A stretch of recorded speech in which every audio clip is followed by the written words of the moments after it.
মুসলমান ভাইদের জন্য সালাম, হিন্দু ভাইদের জন্য নমস্কার, অন্যান্য জাতির জন্য আন্তরিক ভালোবাসা এবং অভিনন্দন। আমার প্রথম উস্তাদ আমার দাদা গুরু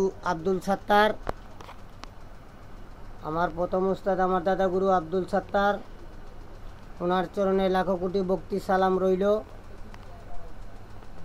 মা বাবার চরণে ভক্তিপূর্ণ সালাম। বিশ্বের যত অলিয়া উলিয়া গাছ কুতুব আছে তাদের চরণে ভক্তিপূর্ণ সালাম রইল। পাক পাঞ্জাতনের চরণে লাখো কোটি ভক্তি সালাম।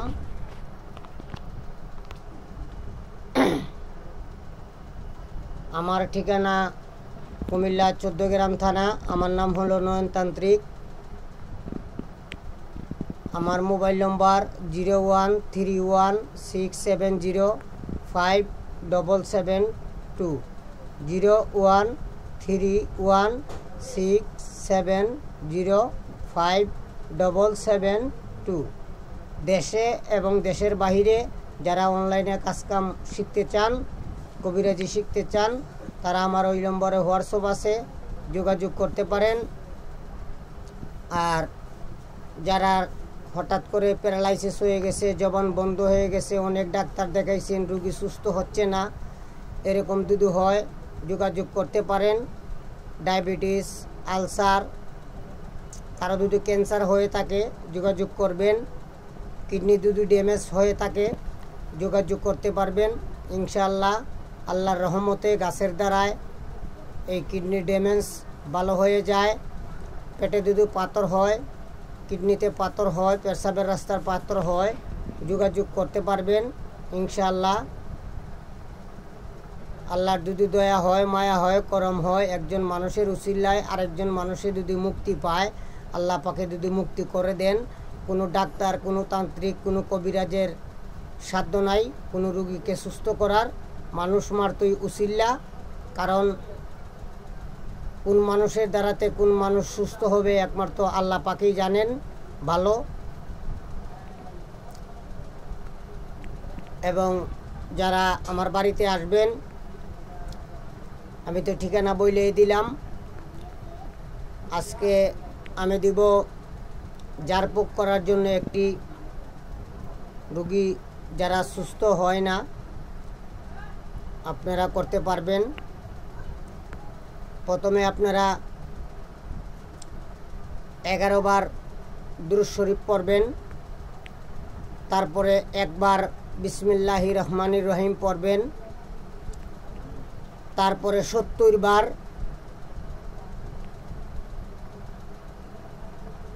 বার একটি আয়াত পড়তে হবে।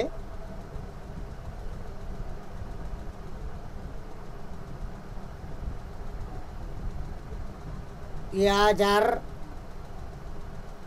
মরিস তোফা শিন, ইয়া জার তোফা মরিস শিন, ইয়া জার তোফা মরিস শিন। এই আয়াতটা 70 বার পাঠ করবেন, 70টা ফু দিবেন, তারপরে আবার লাস্টে 7 বার দুরূদ শরীফ পড়বেন। 3 মসজিদের পানি অথবা 3 ঘাটের পানি মাঝে এইটা ফু দিবেন, ফু দিয়ে রুগীকে খাওয়াইবেন। ইনশাআল্লাহ 7 দিনের ভিতরে রুগী সুস্থ হয়ে যাবে। এবং বাটপার তান্ত্রিক থেকে দূরে থাকবেন। এখন বর্তমানের যুগে বাটপারে ভরা। আমাকে আজকেও একজনে ফোন দিয়ে বলছে ঢাকা একটা তান্ত্রিক বাহির হয়েছে, সে নাকি কালী সাধনা দিচ্ছে এবং বলতেছে যে কালীকে রক্ত কেটে দিতে হয়। এটা হইল সম্পূর্ণ মিথ্যা এবং মন গড়া বানানো বিদ্যা। ঠিক আছে, একমাত্র রক্ত দিতে হয় যদি কেউ পিচাসিনী সাধনা করে। পিচাসিনী সাধনা যদি কেউ করে তাহলে রক্ত দিতে হয়, বলিদান দিতে হয়। বলিদান হোক অথবা মানুষের রক্ত হোক, তাকে দিতে হয় পিচাস সাধনা যদি কেউ করতে চায়। আর কালী সাধনা করলে রক্ত দিতে হয় না, এগুলো হইলো তার মন গড়া বানানো বিদ্যা। তা আজকে আমি দিচ্ছি 786 বিসমিল্লাহর মানি, বাংলাতে 786, আরবিতেও 786 দিয়ে আপনারা বশীকরণ করতে পারবেন।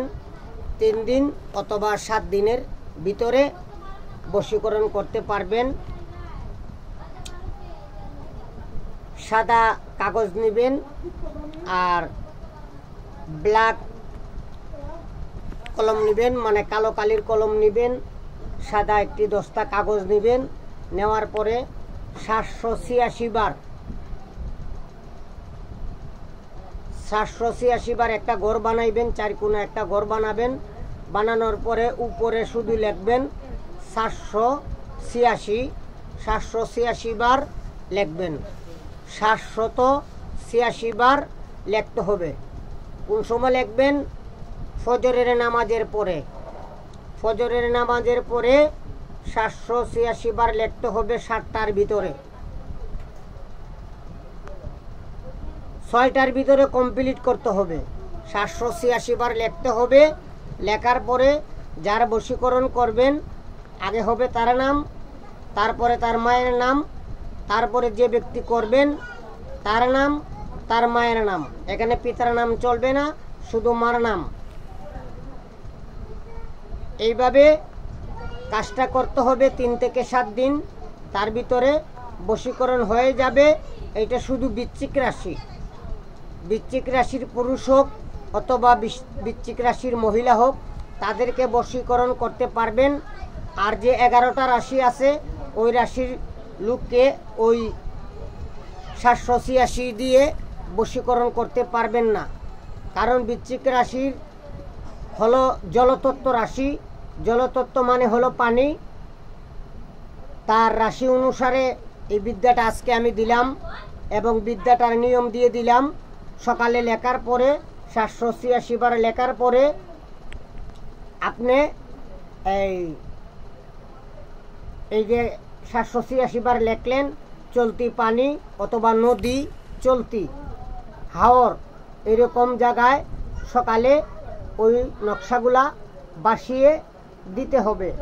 দেওয়ার পরে আপনি বিকালে 786 বার বিসমিল্লাহ পাঠ করবেন আর মনে মনে কল্পনা করবেন যার জন্য ওই বশীকরণ কাজটি করলেন। প্রথম দিন করবেন, তারপরের দিন করার পরে আপনার কাছে ফোন অথবা মেসেজ চলে আসবে। তারপরের দিন করবেন, এই লোক আপনার কাছে চলে আসবে। 3 দিনে যদি সফলতা না পান, তে আপনারা একটানা 7 দিন করবেন। আর 7 দিন প্রতিদিন রাত্রে 786 বার বিসমিল্লাহ পাঠ করবেন। ইনশাআল্লাহ বাংলাদেশের যে কোনো প্রান্তে থাকুক আপনারা বশীকরণ করতে পারবেন। ওইটা ভারত বাংলার ভিতরে যারা আছে দেশে বিদেশে সবার জন্য আমি উন্মুক্ত করে দিলাম এবং নিয়ম করে দিলাম, নিয়ম বলে দিলাম। নিয়ম আমার হাতে রাখলাম না, আপনাদের কাছে দিয়ে দিলাম। ঠিক আছে, আপনারা কর্ম করেন, মানুষের কল্যাণ করেন। ইয়ং ছেলে মেয়েদের ক্ষেত্রে করবেন না, যারা বিয়ে শাদী করতে চায় তাদের ক্ষেত্রে আমি দিয়ে দিলাম। আপনারা করেন, দেখেন বৃক্ষ তোমার নাম কি, ফলে পরিচয়। ঠিক আছে, একটি বিসমিল্লাহর আমল দিছিলাম, বাটপাড়ের সিটারের বাচ্চারা আরেক চ্যানেলে আপলোড দিয়ে দিছিল, কারণ তাদের তো জন্মের ঠিক নাই, যার কারণে নিয়মগুলো আমি দিতে চাই না। আমি তো চাই মানুষের কল্যাণের জন্য দেওয়ার জন্য।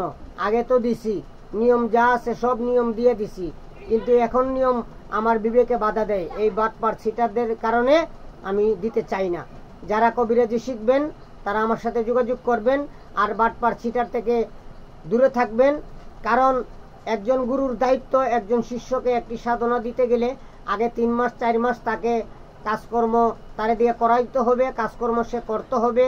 কাজ তার দ্বারাতে কতটুক সম্ভব হয় কতটুক সম্ভব হয় না, 3-4 মাস যাওয়ার পরে বাদে একটা শিষ্যকে সাধনা দিতে হয়। এটা তো আর গাছের বড়ই না যে জাকি দিলেন আর পড়লেন। সাধনারই নাম জানিলে হয় না সাধনা।